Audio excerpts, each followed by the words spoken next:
What's up, bros? I think this thing is on. This is happening live and it's happening now. And based on the last 45 minutes I spent sitting here setting it up, I think we're gonna be good to go. And I think we're slowly but steadily making our way into the realm of an actual relatively quality podcast. And first it's the equipment, then it's the consistency, and then it's like the content and the passion. Equipment, we're dialing in. Consistency, we're dialing in. And the content and passion is there, although everything will always be evolving. So, start getting some more shorts. Hey, this week, some audio. Uh,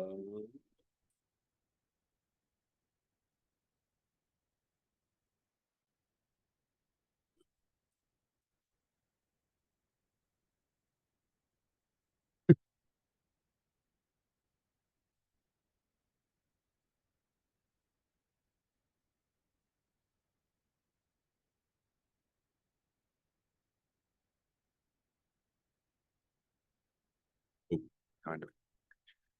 We'll figure it out long term, but it's recording. It's working. Um. So yeah, last week we had JoJo on. Today is Sunday, February 16th, 2025, and it's going to be just me. So what I've got here is got a GoPro connected to my MacBook Air, connected to Zoom microphone and Zoom headphones. I started all this off with just like a handheld recorder, sometimes just my phone, just audio. Then I upgraded to this Zoom microphone setup, but then I realized I gotta have video. All this shit is into video. So then I had the video. Um, Now I'm connecting the audio to the video. Well, the video, I was just doing on my cell phone or just here on the laptop. I need to look at this because I'm now on the Zoom camera because it's a higher quality camera than my MacBook Air and it's portable. And now I have multiple cameras, but I'm still looking at my MacBook Air. So I'm going to move my MacBook Air out of the way to the side, start looking at the Zoom camera. Now we are slowly but steadily dialing the shit in. Okay. So the equipment really work in progress, dude. And the camera's like not too good, man. My skin is so bad. Like I look in the mirror, I try not to look in the mirror. It's like my phone, man. I try not to look at my phone, look in the mirror. Maybe I'm hiding from the truth of the world of myself, but like, dude, in my head, I'm way more handsome than I actually am. Fucking camera, dude. I'm always playing in the realms of sixes and sevens with girls. I was like, man, I feel like I'm a cool guy. Listen, I barely have a job, right? I'm kind of like semi-homeless almost. I live at my friend's guest house. Um,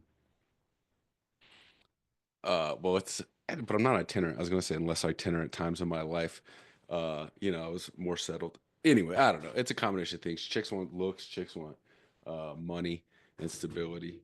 Um, and chicks also want you cheating on them and lying to them and smoking weed all day. So maybe I am handsome.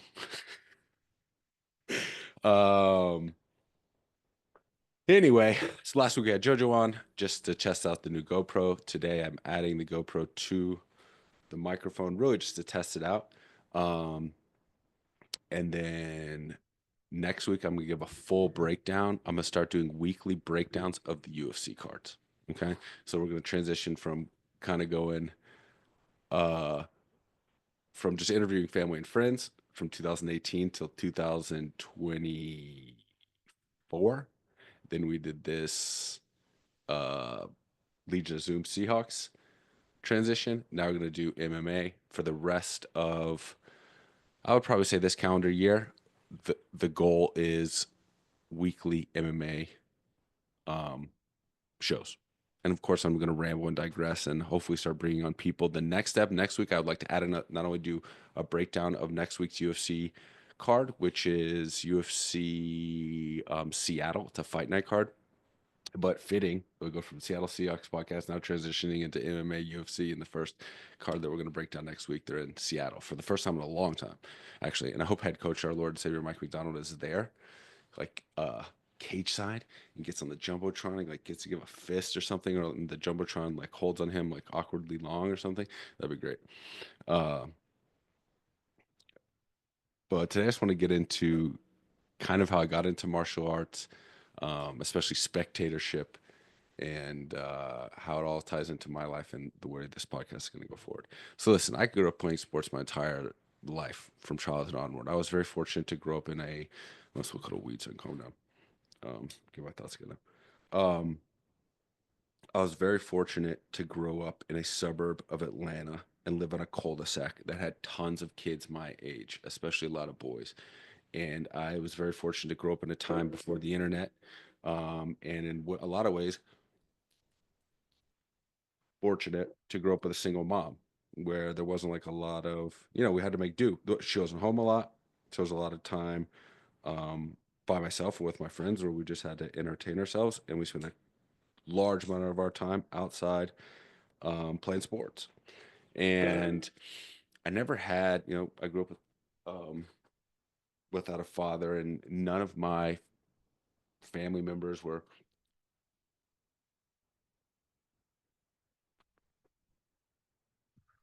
excuse me, particularly athletic or into sports or anything along those lines. Um, but I remember the first organized sport I can remember playing, I think it was in preschool, organized T-ball. We were the Braves, and I lived in Atlanta. From there, I started watching the Braves. And I guess my mom would show me Braves games on TV. And then I grew up on a street with a bunch of boys, so we talk about the Braves. Then in kindergarten or first grade, I started playing soccer. My mom was actually my first soccer coach, um, along with another mom, both who knew nothing about soccer, but they're both single moms, and they're bad bitches, and they coached our team. We won the championship.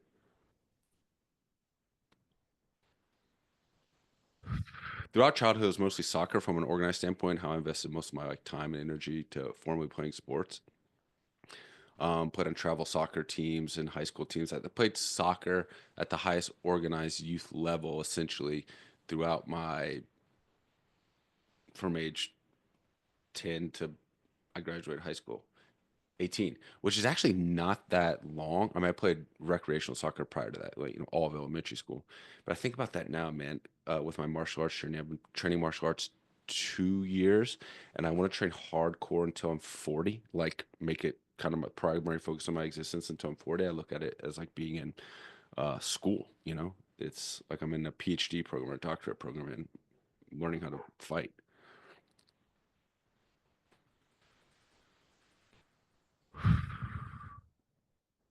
Um,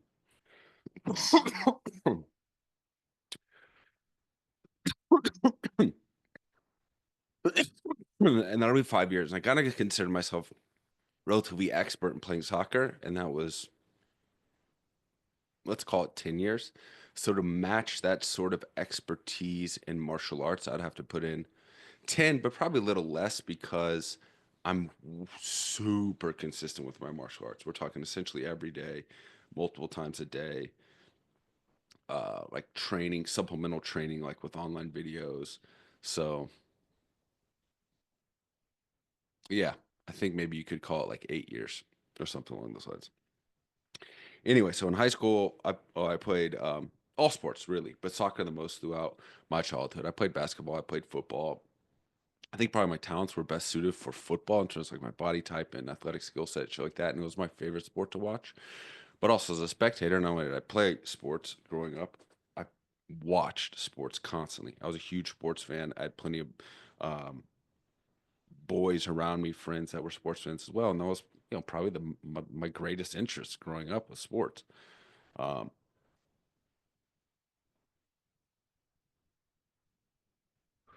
when I went off to college, I had no idea what I wanted to do. I've discussed the whole OCD issue and mental health kind of disaster that my entire adolescence was, and kind of most of my mental energy, cognitive resources were spent on just kind of getting through the day and surviving and kind of battling OCD. So I didn't really spend a whole bunch of time during my adolescence, during my childhood, thinking about like what is it that I want to do when I grow up. All I want to do is become a professional athlete, and when that didn't seem feasible um, at high school graduation. The only thing I knew was sports, and so I initially thought I'd become a sports reporter. Dude, even like my eyelids are wrinkly, right? Am I wrong here? Is my face just like a ticking time bomb of wrinkles?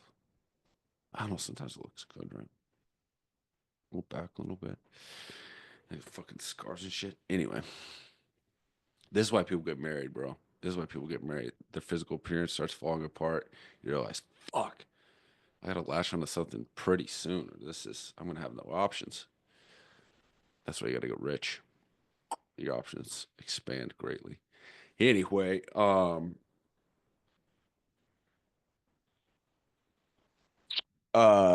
yeah, so I went to college and I thought I was gonna study sports journalism, become a sports writer or something. I didn't fucking know. It's the only thing I had any interest in was sports. I was gonna play it, I'd talk about it. Once I got to college and started learning about the world more broadly, other things took my interest. And ironically, like here we are about talking about sports again, and but so many other things have my interest, and the podcast will eventually evolve into that. So maybe here we are at age just turned 37, so twice the amount. That's crazy. So from birth to college, this time that I'm talking about, where I'm trying to figure out what I'm going to do with my life, become a sports journalist, is less time than from that point, high school graduation, beginning of college, until now. That's insane, dude. That is an insane mental exercise to go through. The amount of growth and change you experience from 0 to 18 compared to, at least in my case, 18 to 37, man, is, night and day. Um, but here we are back talking about sports. And so perhaps it's just like a rebirth. I felt that in a lot of ways, man. Last year, I went to Puerto Rico and did about, what was it, like 16 grams of mushrooms on this, climbing to the highest point in Puerto Rico. I felt like I would underwent a rebirth. And that was right on my 36th birthday. So maybe here we are again, being reborn. I'm going to start diving into the depths of my passions, right? Right now, it's going to be sports, specifically mixed martial arts, as I'm going to continue this soliloquy into mixed martial arts. And then, but I can tell you right now, this is not going to be a mixed martial arts podcast forever. I want it to be kind of like Rogan does, where it's always in the back of his mind, but I'm interested in so many other things. I want my podcast to be more, I think specifically directed than Rogan's on like a subject area, or I'm thinking towards like tracking history, the history of everything. Um, but we'll see. We'll see where it goes. Deje de hablar y hacer. Stop talking and do it. So here we go. Let's keep doing it, which ironically is talking in this case. Um, so I got away from sports in college, but it didn't take but a couple years. Once I established like a greatly reduced OCD symptomology in college. Um, I started which basically meant like I was successful academically without any issues, and plus had a bunch of free time. And I was working, so it's like this. It was easy without OCD. Like, okay, I could put together the pieces of my life. Shit was kind of easy. I had free time. Okay, I understand the game. Like, ooh, X, Y, Z, 1 + 2 = 3 type of deal, and life started working out for the better. Um, but with that like added mental stability and free time and energy and focus, I wanted to play sports again. So long story short, I tried to play football at UGA. It didn't work out. I transferred to a school in Louisiana Monroe, got hurt there, ended up transferring back to UGA. Never actually played college football, just made the attempt. Um, but once again, this reignition of like athletics. Post college, I really thought I've always kind of considered in my adult life like obsession with sports and following sports as like kind of an immature child like endeavor. Uh, and that I should focus my time and attention on like more pressing matters, like saving the world. That kind of very bleeding heart liberal mentality. I still keep looking at my computer, not the camera in front of me. That kind of more bleeding heart liberal mentality about like yeah, saving the world and sacrificing yourself, and those things are all good. That's the other side of me. That's like the feminine side of me. That's my mom. That's what my mom taught me. And there's just kind of this, I think, this masculine, athletic, more primal, violent um side of me as well. I mean, that's the yin and yang hanging above my right shoulder here, right? I think that's important. Life, the duality, masculine, feminine, up and down, dark and light. That's what life is. And I think flow state and creativity and love and fear exist on that line between the yin and yang, man, between masculine and feminine, between opposites. That's flow. That's where we all kind of fall into the middle ground there. Perhaps that's what we are here. Like that's what this realm is. Perhaps like we have these stories of hell and these stories of heaven. What's here on earth we have both, right? We have elements of heaven, we have elements of hell right here on earth. This is it, the creative realm, the realm of the material world, of everything and nothing. Um, the fuck am I talking about? Football. So, graduate college, kind of really made a concerted effort to stop watching sports, following sports, stop following baseball altogether once I graduated college. And I was playing. It's part of my huge part of my social circle: fantasy baseball, fantasy football, fantasy basketball, all this shit, watching all the games. But once I graduated college and became an adult and had less time, frankly, and a job and teaching in inner city, I was busy as fuck. I stopped following baseball. I stopped watching regular season NBA. I would still follow uh, NBA playoffs. Stopped following college basketball except the tournament.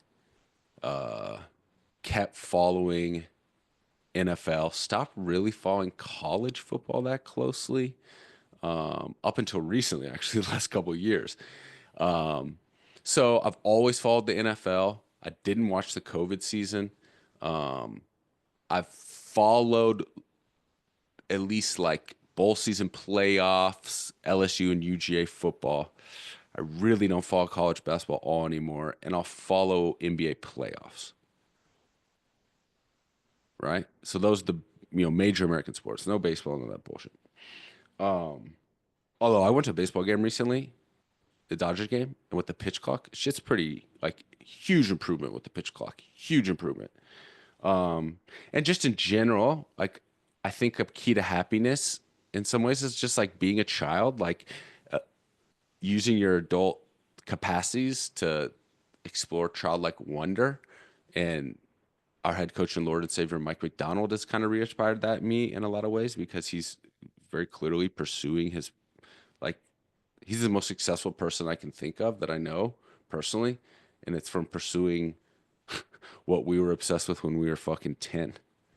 So I think a lot of times lose the forest through the trees and trying to be kind of intellectual and our quote unquote our high selves and self-righteous and you know what we're dedicating our life and energy to, and what's really you should try to eliminate your mind from the equation, reflect truly on what you're passionate about in your heart and soul and that little boy or girl child inside of you, and follow that. And then maybe helping people and or whatever it may be, baseball or football, and that is a vehicle to help people. It's not. I think we should think less and act out of our heart more, and that actually is the higher path. Anyway, so I think that's kind of how I'm here now, right? And I spend most of my time now training martial arts. Speaking of martial arts, um, man, how did I get into like watching MMA and shit and combat sports? So the first time I remember UFC popping on my personal radar was like the Chuck Liddell days, Ultimate Fighter days, which I believe was the latter part of my high school experience. The Ultimate Fighter was Stephan Bonner and Forrest Griffin. That tough finale, tough one finale where they just had an absolute war in the finale. Um, and this is a time when the UFC had uh, was fledgling, right? The UFC started in 1993. That was the first time ever that like human beings are actually going to hand-to-hand combat with one another. Um, and with like a no holds bar, no rules sort of way. And the original UFCs were super fucking. There were less rules than there are now. Like now, modern age MMA, like kind of unified rules of mixed martial arts is no eye poking, no groin strikes, no striking to the back of the head. Depending on what country you're in, no soccer kicks to a downed opponent. So like your opponent's down on the ground, you can't kick his head like a soccer ball. Although in Japan and Asia, you can do that shit in certain rule sets. In Colorado, actually, I think um, as well. Um, but it wasn't until 1993 that dudes just fought each other. Before that, it was like people knew how to box, people knew how to like American wrestle, people knew Taekwondo. But like, if all you do know how to box and someone just throws you on the ground, you're fucked. And so the accumulation of martial arts into its mixed form didn't start happening until 1993. And even in 1993, the original UFCs was all jiu-jitsu. The Hoist Gracie, I believe the grandson of the founder of what we call modern jiu-jitsu, like was just fuck people up. Dude's way bigger and stronger than him. Was jiu-jitsu, which is the act of ground fighting. Taking some dude that's trying to knock your head off to the ground, tripping him, tackling him essentially, for lack of a better word, bring him to the ground and submitting him either by trying to break his arms or leg, manipulate his joints, or choking him unconscious. And so, jujitsu, this singular martial art, ruled the day in the initial UFC and the initial early stages of what is ultimately became known as mixed martial arts. Now, over the past 30 years, 30, what year is it? 32 years, we've started mixing these martial arts. So now a modern day UFC fighter knows how to kick, and knows how to box, knows how to kickbox, knows how to wrestle, knows how to do jujitsu, knows judo. Has They're mixing all of the martial arts together. So it's fascinating. This sport, like all sports, are evolving, but basketball, football, soccer have been way, baseball have been around way longer. Um, and I don't really know if I've gone down this thought path, but I feel like there's less going. It's like how simple martial arts is, just two dudes in a cage fighting. I feel like makes it more complex. Maybe I'm wrong there. Because something like football, we've got 22 dudes engaged with one another, everyone moving in a specific way. That's pretty fucking complex. And there's going to be tons of innovations and shit like that along the way. But my point being is that like martial arts, MMA, UFC, whatever you want to, fighting, it's evolving. It's a science and an art that is completely in a state of evolution. I go to practice virtually every day, and it's like, yeah, you learn shit, but you can also tell that, like, oh, this could go somewhere else, or like I could add to this corpus of knowledge myself, which is super cool. And so the sport, the practice of it is just fascinating from honestly from an intellectual standpoint. I know it's from the outside, it seems like this brutish activity where dudes are just mauling each other to the death, but it that's kind of the entertaining aspect of it. Uh, but it truly is this intellectual, spiritual pursuit when you're engaged in hand-to-hand combat with another person, and then you guys can, after that, mutually show respect for one another. That is just an engagement of human activity in a very compressed and intense time frame where you're experiencing like love and hate within a matter of seconds from each other. It's just this beautiful thing. And what it really ultimately does is, like I said, it turns off your mind. When you're starting to engage in this shit on a daily basis, especially something like jujitsu and rolling with on a daily basis, I'm in a flow state, dude. It's my favorite place to be. It sucks a lot of ways. You're getting fucked up, you're getting choked unconscious, you're tired, you're exhausted beyond your imagination, your body gets banged up. But like when you're engaging activities, you're in a state of flow, man.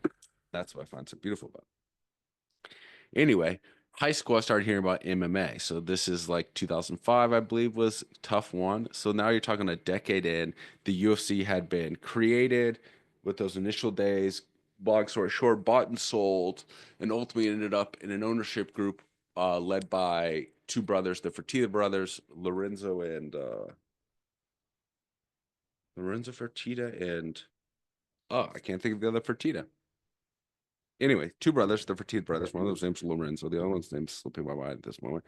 They bought the UFC, and they had childhood connections with this dude Dana White from Boston. I believe he's a Boston promoter, but has some issues with the mob. Kind of fled to Vegas to get into boxing, and he became the CEO and kind of leader for his buddies, the Fertitta brothers, of this organization, the UFC. Um, and they are on the verge of selling it. They were not making money with this thing in the early days, and then it was this tough. That's the Ultimate Fighter. It was this reality show where they had a bunch of MMA fighters live in a house together. Uh, and um, that a bunch of MMA fighters live in a house together and fight each other. And the finale of it was incredible. And it's just a really incredible bloody war fight between Stephen Bonner and Forrest Griffin. Stephen Bonner, unfortunately, has since passed away. Way too young. Forrest Griffin is like one of the top guys of the UFC now. and he was the winner of the fight. So just like the fortunes of these guys. Fight anyway. Um, they had an awesome fight and it was on TV, and the story is that like people were calling each other up between rounds. You got to turn the shit on. The UFC started exploding from there. That was like 2005. So the course of the last 20 years, or it's gotten bought and sold now, but Dana has stayed in control. The same kind of core management of the UFC stayed in control, although it is now owned by large and larger corporations and is a public traded company. Actually, now owned by a parent company called TKO, which also owns WWE. So the business of the UFC has been booming. Um, I remember Chuck Liddell. I remember in like high school soccer, I shaved my head to a mohawk because I wanted to be like Chuck or look like Chuck Liddell, but I wasn't following the sport with any regularity. I think I was only watching when it would come on Spike TV, which was like a men's TV network at the time. And I probably was only watching the Ultimate Fighter reality show, and they probably had some replays. But I wasn't following the sport with any regularity. I knew Chuck Liddell, I knew Randy Couture. I didn't know at the time Pride was going on, which is an organization that was having a ton of success in Japan. It was the second biggest organization at the time. I believe at the time it was bigger than UFC. They're putting on like stadium shows with 70,000 people, I think maybe 90,000 people at one point. But they had deep ties to the Japanese mafia and called the Yakuza. And ultimately that kind of led to their downfall. They also got bought out by the UFC, but everything was bullshit. It was all the contracts and the legality and the actual business of it was all kind of not there because it's all kind of illegally run by the Japanese mob. Um, so it wasn't until you're talking graduate high school. I'm not following UFC. I'm in college. I'm following NFL and sports as I delineated earlier. I don't think UFC MMA came back. Oh, you know what? Obviously, it came back on my radar in college. In when I mentioned I went to play football, I totally forgot about this. Obviously, I went to play football in Louisiana. I developed an injury immediately called exertional compartment syndrome, especially just like working out too much and your muscles are expanding faster than the fascia around them is expanding. It just caused these horrible cramps in my calves, and the orthopedic surgeon told me I need to have surgery if I want to play football. And da da da da. Da. I had to lose a lot of weight, stopped lifting for a long time. And so I need something to replace that. Like football, all this time and energy I had spent working out and wasn't playing football, preparing to play football. Um, and so I started volunteering at the Boys and Girls Club in Louisiana and I started training mixed martial arts. And I remember now that I must have been watching Spike TV again. The Ultimate Fighter must have been popping on again. And I got interested in the sport.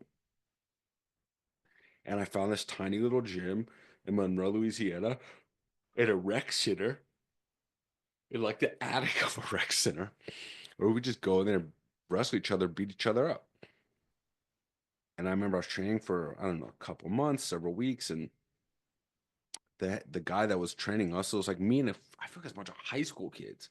Like me, I was 20. I feel like there's like one other kid that was my age, like in his 20s, early 20s. And I feel like the rest of the guys like high school wrestlers or something. Um, And the dude was talking about our head coach, like, we're gonna get you a fight in 6 months and all this shit. I didn't even like, no experience. But I was doing well. I took immediately to wrestling and grappling. I was like, oh shit, I kind of take naturally this shit with these high school wrestlers. And I never wrestled in my life. But one day after class, this like Taekwondo guy that was in our class asked me if I wanted to spar. And I thought sparring was like I don't know what sparring was. I thought it was like practice boxing, which it is, but I guess there's just degree of it. This guy was smaller than me, and I guess he had something to prove, dude. So we go to spar. This motherfucking wheel kicks me right in my fucking face. And he didn't knock me out, man, but he shattered my nose. My nose starts pouring blood everywhere. I was bleeding like for 24 hours, that fucking thing. And the next day I had a sociology test, and I couldn't like remember the date. I knew I'd been concussed, and I was like, maybe this isn't the best idea. And it was time for me I was going to transfer back to UJ anyway. And I thought about maybe training when I got back to UJ, but I never ended up getting back into it. Graduated soon thereafter, started life. And next thing I really got into, I didn't follow the sport of MMA or UFC uh, during that time. I stopped training after that couple month period or whatever. I started doing CrossFit out of college, like CrossFit a lot during those first years. Then I moved on to Honduras. Once again, I was just following all the stick and ball sport, not even stick sports, ball sports. I was working out hard in Honduras. I started doing yoga down in Honduras regularly. Long story short, from my physical fitness and sports interest standpoint, same thing, just watching basically football and basketball, working out, gym stuff, depending on where I was. And if I was settled, I was probably doing CrossFit and had money, I was probably doing CrossFit. Otherwise, I was working out consistently, doing yoga consistently, but like street workouts, park workouts, standard gym workouts, shit like that. But always working out hard. I've never been like, I always worked out hard and vigorously. Like people always come to me at the gym. I remember when I was working at LA Fitness or the Y. I'm like, dude, what are you training for? And I was like, life. I don't know. This Tuesday afternoon, I always love working out hard, going hard, no matter the circumstance, with physical activity. And I ended up doing a yoga training in the summer of 20. I'm just running all the stuff as I'm talking about. In the summer of 2015 in Washington, D.C., and there's an Argentinian chick in my class in my program who was doing jujitsu. And her and I would like practice, or she showed me shit during the breaks. And I remember thinking, I got to get into fucking jujitsu. That's right. That's what they do it in MMA. This sounds badass. It's like fighting without taking the brain damage. And I did. I remember I moved back home to Atlanta and I started training for like a week and then I gave it up for whatever reason. I always came up with an excuse for why. But I remember thinking like, this is the shit, dude. Why don't I stick with this? It's expensive, but I don't remember why I gave it up. It's probably the money. Um,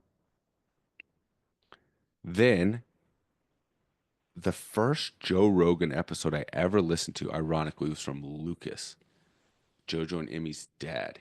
He sent me an episode in 2017, I believe, of Arian Foster, former NFL running back, on Joe Rogan Experience. And from there, I started listening to Rogan consistently. I've been consistently listening to Rogan since 2017. And obviously, Rogan is commentator for the UFC. He has fighters on the show all the time, and he talks about MMA all the time. So then I started getting reinterested in MMA and jiu-jitsu and martial arts. However, it probably took me 2 years of listening to Rogan to really even watch my first UFC fight again.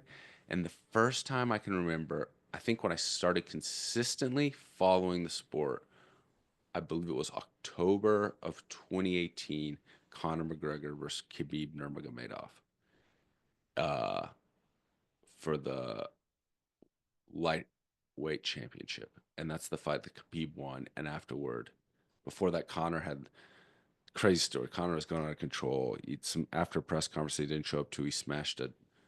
Was that the same? He threw the dolly, like the fucking dolly, like a cart, into the bus window with a bunch of fighters on it. And that was so. Oh yeah, that was to get back at Khabib's team because they had like cornered one of Conor's training partners at the time, Artem Levin.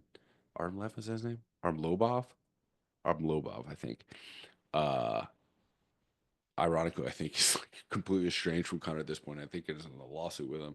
Um, anyway, that was the first time that fight was the first fight I remember. After the fight, Khabib wins, jumps over the cage, and they had a huge brawl in the middle of, I believe it was Madison Square Garden, and like they could have turned really bad, you know, a brawl in the middle of a fucking arena. Um, but I remember watching Conor, uh, and I guess I didn't really follow him before that. But I started following the sport from then. Fall of 2018, I was unemployed at the time. Essentially, I'd been teaching. I took a year off teaching and went and traveled. And during that time, traveling in South America, I remember I started following it consistently. I was watching like Bellator, which is like lower level promotions organizations that doesn't exist anymore. I started following the sport religiously in 2019. Right? Yeah, consistently 2019. I moved to DC, and in DC, I was working as a personal trainer in Equinox. This is now like a year into me following the sport. I believe I started going back and watching from UFC 1. So from the fall of 2019 until I don't even remember when I caught up. Throughout COVID, maybe 2023, 2023, I watched every UFC event ever. I also started going back and listening to Rogan from the beginning, but I haven't listened to every Rogan episode ever. But I have gone back from every Rogan since the beginning, which is like 2009, 2010, and picked all the ones that I wanted to listen to or found interesting. It was a fuck ton of Rogans. I'm not done yet. I'm in January of 2023 right now.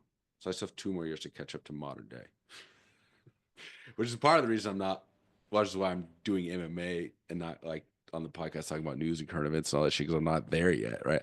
I really do want to go back and just kind of study, especially like Rogan started in 2010. That's basically the start of my adult life. Rogan started my senior year of college. And so it's been interesting to go back from then, the Obama administration, and just kind of follow the narrative of society. And Rogan does a pretty good job of getting left leaning people, right leaning people, and follow the narrative of society from then, and then kind of reflect back on the lessons we learned. And it's a lot of interesting things, but also I think one of the biggest things to take away, honestly, I love Rogan is, but like everything is hyperbolic in the moment, man. Like everything in the moment seems like it's the end of the world, but it's not. Um, so yeah. So I watched every UFC throughout COVID and up out of first couple years out of COVID. I watched every single UFC event ever. Um, and so I guess technically I'm not even caught up, right? Because I'm 1 week behind. Tonight I'll start watching UFC 312, which happened last weekend. It'll take me about a week to watch all the fights and listen to the coverage of it, kind of absorb it. And by next weekend, I'll listen to the pre-coverage for UFC Seattle, and I'll start breaking down that card specifically. Um, so from 2015, so that's like my fandom of UFC. I think right around 2020. Anyway, consistently since 2018, I've been following the sport. 2019, really. 2019, I've been following the sport consistently. All throughout this time, I wanted to train, but I was either unemployed or traveling or not settled, or I was working at Equinox, which meant I needed to really spend all my time kind of in that standard fitness mode. Um, then I moved out here to LA and COVID hit and everything was shut down. It was like, I didn't start training this shit. I don't want to say regrettably because I'm all in now until 35, until 2023. I think it was the end of 2024, maybe. End of 2022, I believe. But essentially, January 2023 is when I started training consistently. Jiu-jitsu and kickboxing, more so jiu-jitsu, but my kickboxing has gotten really consistent over the last 6 months to a year. And dude, I fucking love it. It's how I arrange most of my day. I spend like, I don't even get the girls ready to school. I'm just wake up so I can see them before they go to school. Their dad takes them to school. I go to the gym. Right now, I think I've mentioned this before. Anyway, I train a lot, especially jujitsu. And I want to be consistent with jujitsu tournaments. And that's kind of like the guiding. It's kept me on the right path, man. It really does. It's so crazy. And martial arts keeps you on the right path. It's because you're accountable every fucking day. It's not going to the gym and doing bicep curls or whatever, or even doing a CrossFit workouts, which are hard as fuck, or even Ironman. Like you're in competition day to day with other human beings. If you're not on top of your shit, it's so blatantly evident. Another human being is going to dominate you. Another grown man is going to dominate you physically. He's going to essentially take your life for pretend if you're not on top of your shit. But if you're on top of your shit and you're consistent, then you can see that you're the one progressing. And the things that it requires to progress in martial arts are just good for you in life in general. And it just builds a sense of calmness and the sense of peace in you because that's like you're being fucking murdered on a daily basis. You're in hand-to-hand conflict, fighting for your life on a day-to-day basis. Everything else seems fucking chill. Everything else is relaxed. And not to mention it is all these other chemical and physiological things, neurological things are happening to you because you're engaged with physical activity, you're engaged in something learning, something that's challenging, something that's new, you're socializing. Um, yeah, it just produces all these positive benefits in your life. It's honest. It's like I don't give a fuck, dude. If I have like a refrigerator with a relative amount of healthy food in it and like a roof over my head, all I want to do is fucking train. I don't give a fuck. That's all I want to do. At least for now. I want to have a family at some point, so I can't spend all this time training. But honestly, at this point, I was thinking before getting balls deep into martial arts, the next thing I'm gonna do is open up I'm a nanny, right? So open up my own preschool essentially. Now I'm like, fuck that, dude. Let's open a gym. You can have a preschool too attached to the gym. but like now I cannot. I feel like I have to help spread this with others, right? And create a place that's because not all these places are great, man. And part of the motivation is to some of these places and people we roll with is like some people are douchey or just have bad energy, and so it's nice to be able to dominate them physically and kind of feel like you have good wins over evil. So I always try to be friendly and evil strong, but I should be super friendly and there for the right reasons and helpful to my training partners and in a good mood and not take myself or the situation too seriously, but at the same time be respectful and of everyone else's time. I also train hard, I feel like I'm there in the right ways and I'm a good student. But I don't feel like everyone else reciprocates that kind of loving energy. And that I think just in general in life, people operate out of either fear or I operate out of love. And I try to operate out of love as much as possible. I mean, here it's very self-serving, right? No one's here to push back on that for me. Sure, in some ways I don't. I was sparring Muay Thai yesterday, and I feel so bad, dude. I'm not as good Muay Thai. Thing is, Muay Thai is kickboxing. I train jujitsu probably twice as much as I train Muay Thai. Actually, I know I literally do. I do two jujitsu when I train. I do two jujitsu classes and one Muay Thai class every day. All the days I train. Actually, that's not true because now I'm starting to go more. No, it's 1-to-1. But I train jujitsu when I train Muay Thai. And Muay Thai, you can't spar on a daily basis like full clip like you can jujitsu. Jujitsu, you can go 100% every day. You're gonna end up getting hurt or be sore if you do that every day, but like you're not taking brain damage, dude. You can't go in and spar Muay Thai every day, dude. My head still hurts from yesterday from sparring Muay Thai. I very rarely spar Muay Thai. Like I actually go in and get punched in the face, kicked in the head because it's your brain, dude. Um, my brain already works slow enough with how much weed I smoke. I think I'm an intelligent guy, and I think I possess intelligences that are beyond like the standard memorization or although I'm good at school book smart stuff too. Anyway, I'm not exactly engaged in like I don't fucking read. I'm not engaged in like high level cognitive tasks on a daily basis. I smoke a ton of weed. I don't think weed's like does brain damage, but I do think it slows your like academic processing essentially. I don't know how to say that because I think in some ways weed expands your mind, like you're thinking in alternative ways, but it's not the best for like standard academic stuff and verbal expression. So that's why I'm fucking genius. I smoke weed in this podcast half the time. Anyway, um, I don't want to take brain damage, but yesterday I was sparring Muay Thai. Today I can still feel it, man. In my fucking brain. I don't know how dudes do this.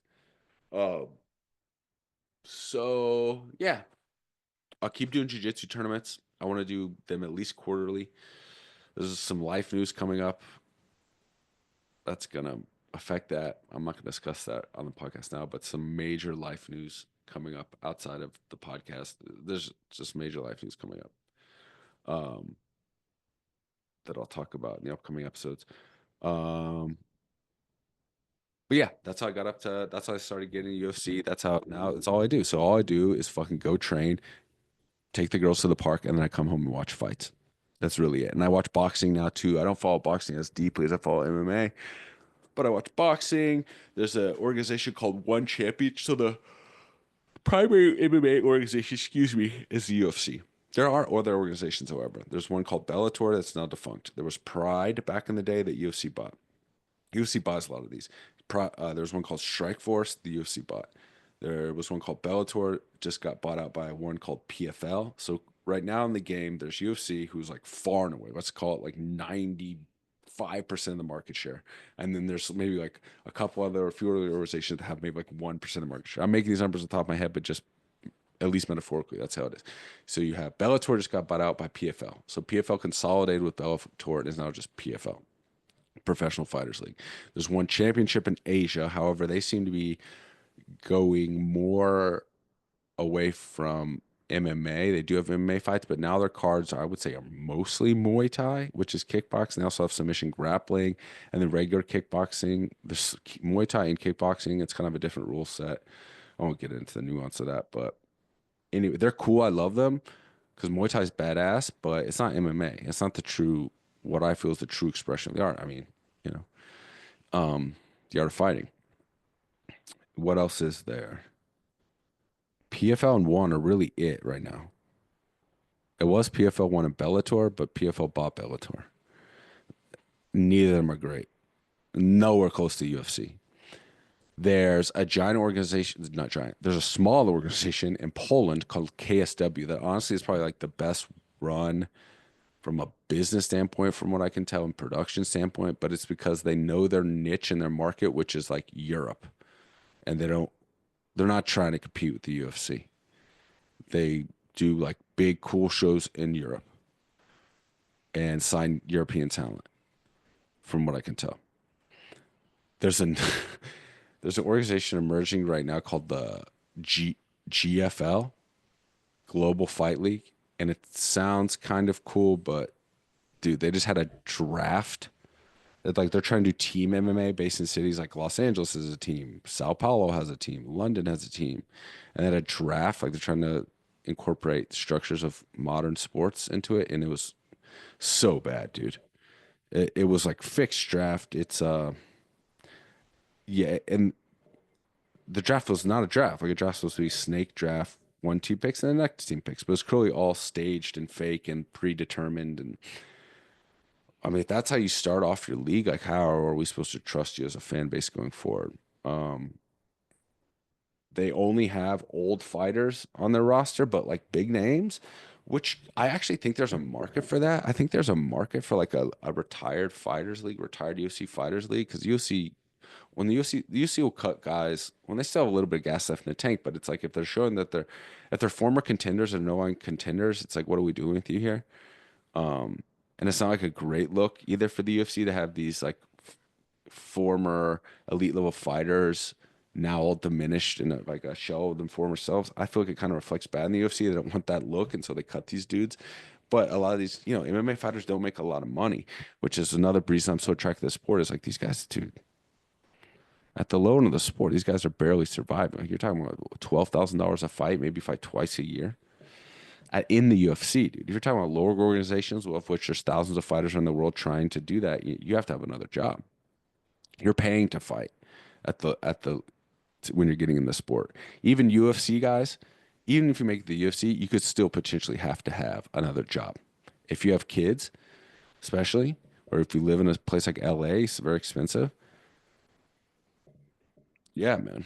At the highest end, even still, those guys aren't making NFL, certainly not NBA or baseball money. So MMA fighters are compensated as far as the major sports, like nowhere even close. Uh, NBA, NFL, MLB. Nah, not in the same stratosphere. At the very highest end, there are some guys making millions of dollars. And then someone like Conor McGregor, just because he was such a superstar outside of the octagon, made zillions of dollars, but that was also through his own efforts. It wasn't from his fight contracts from the UFC. He had the biggest fight contracts from the UFC, but also he had endorsements in his own company and shit like that. So guys don't make a ton of money. Um, so they take the UFC just it's February now, 16th. The UFC has had pull up a list of UFC events real quick and we'll kind of close it out. Exit.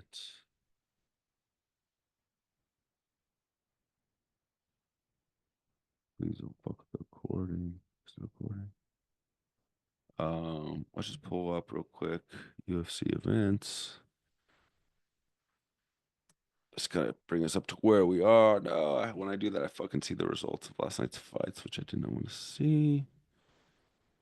Okay, so thus far in 2025, CFC runs pretty much the whole calendar year, which is also badass. They take weeks off here and there. Um, they take about 3 weeks a month off in during the holidays. So they just got done with that. Thus far, they've had on January 11th, they had a fight night at the UFC Apex, Mackenzie Dern versus Amanda Hebos. Then we had UFC 311 here in LA, Makachev Moicano. The last one I watched was February 1st. That was in Saudi Arabia, Israel Stylebender Adesanya versus Nasruddin Imavov. And then last week, which I'll start watching tonight, on my birthday was UFC 312 in Sydney. That was Dricus Du Plessis versus Sean Strickland for the middleweight championship. And then last night there was another fight at the UFC Apex. So during COVID, the UFC already had this kind of like small warehouse arena that they would use for Tough, the Ultimate Fighter, the reality TV show. They still do, and then also a lot of fights to the UFC now come through Dana White's Contender Series, which is a show that's the UFC puts on at the UFC Apex, which is like the small kind of warehouse style arena. Although it's currently going through a renovation where they take successful fighters from other smaller organizations and they put them in fights in a fight card, the 5 fights. It's like every Tuesday night during football season, pretty much. And for like, I don't know, 10, 15 weeks. And they put some of the best up and coming fighters smashed up against each other, and then Dana White selects who makes it onto the show. Sometimes dudes that lose make it onto the show. Sometimes dudes that win don't make it on the show. He wants to see an impressive performance, usually a finish, a knockout, sometimes exciting finish. You're really going for it, not just like trying to sneak out a decision. And that's where a lot of the current talent is coming from the UFC. But that tiny little arena where they do those shows in Vegas, during COVID they started using that place for everything because they couldn't go to any arenas, they couldn't travel. A lot of states wouldn't let them come. There was no fans allowed, so they just kept everything at home in this little warehouse arena. And so since COVID, they've even when everything opened back up and all the other major sports started going back to their full stadiums, UFC still kept doing events as Apex because it's so cost effective. They can control everything. They have their broadcast rights deal right now is with Disney's ESPN, and ESPN just pays them per event, and it doesn't matter to them. They're just UFC is just contracted to produce X number of events a year. They don't have to make them bangers. Even their pay-per-views, which the business model for the UFC is people are buying the pay-per-view, ESPN pays them a set amount for the pay-per-views. I don't even so it's the UFC is not even necessarily incentivized to have banger pay-per-views because they're getting the same amount from ESPN, from what I understand. Obviously don't know what the fucking deals of contracts, but that's what I understand from the deal with ESPN. Uh, anyway, so a lot of the smaller shows that don't have the big name headliners will be done at the UFC Apex. And so, for instance, they're allegedly getting away from that more this year, but already this year there's been one, two, three, four, 5 events. Two of them have been at the UFC Apex. There's been 5 events, two Apex shows, two pay-per-view shows, which are always going to be packed on the road in unique in bigger locations. One in LA, one in Sydney, and then they had one fight night show, which is not a pay-per-view show. It's on ESPN, but it's also an Apex show. It has bigger names, and it's in a bigger, it's on the road in an arena. Now, this one they did in Riyadh, Saudi Arabia, because Saudi Arabia is controlling the combat sports game now. Real quick on that, Saudi Arabia is balls deep into combat sports, MMA, boxing, really all sports. But they've tried. I think they're trying everywhere, right? Soccer, golf, all this shit. But boxing is such a broken and fucked up system uh, that I know less about. But here's my libertarian coming out. A lot of it's because the government's involved in regulating it, and so it fucks up the business. And so Saudi Arabia has stepped in and be like, okay, this is a fucked up business that is being completely destroyed by like government overreach. We're gonna just come in with a shit ton of money. We don't care if we take a loss because we're just pulling money out of the ground through oil. Uh, and we'll basically just own boxing. And so they've kind of taken Saudi Arabia's taking over boxing. They're really influential in MMA now as well. They pay a lot of money just to put on shows to kind of what's called like sports wash their image, right? They're like, hey, we're westernized. Look at us. We like MMA. We have shows here all the time. Look at all of the famous boxers are boxing here. They're trying to improve their image, which is good in the long run. I'm not trying to be some like liberal woke fuck Saudi Arabia guy. If that's I think Western modern day ideology, although very flawed, is probably better than like what I believe, what I understand traditional Saudi Arabian culture and the ethos of the totalitarian government that runs Saudi Arabia is head by Mohammed bin Salman is like more Sharia law, hardcore Islamic. And so I think religion's good and has positive aspects in some ways and helps people be good people. But when it goes too far, as in be mandated by the government, I think Western freedoms and ideology is better. So if we can bring mega player in the Middle East, like Saudi Arabia, closer to Western ideologies, and where everyone becomes more integrated and globalized and recognize that there's no differences between us. Everyone can practice their own religion individually. I think that's probably best. So I think Saudi Arabia coming into boxing and sports and all that shit could be a really good thing. Uh, we just can't ignore any like atrocities or shit that they're doing, nor should we with any government ourselves or anything. Um, anyway, so that's where we are. That's kind of the use of the new equipment. Hopefully this all fucking worked out. I can tell there's like the video lags. We'll see if that comes out in the video or not, or like it catches even when I'm doing that. So I'll figure this shit out as we go along. But hopefully this is a relatively seamless integration of audio and video that's listenable and not laggy, as I'm kind of seeing. Anyway, we'll keep experimenting with it. Next week, we'll get into it, specifically breaking down uh, the UFC Fight Night Seattle card, perhaps with a buddy of mine, because the next step of the podcast is getting two cameras, face to face, multiple speakers, switching, having the camera switch automatically between speakers, like you see on Rogan and a lot of these video podcasts. But right now, hopefully, we got video and quality audio, and we'll get more into MMA next week and every week for the rest of this year. Hopefully. I'm sure I'll take a break here and there. Maybe I'll get bored. I don't know. Maybe I'll get hit by a fucking bus. Maybe I'll become king of the entire universe.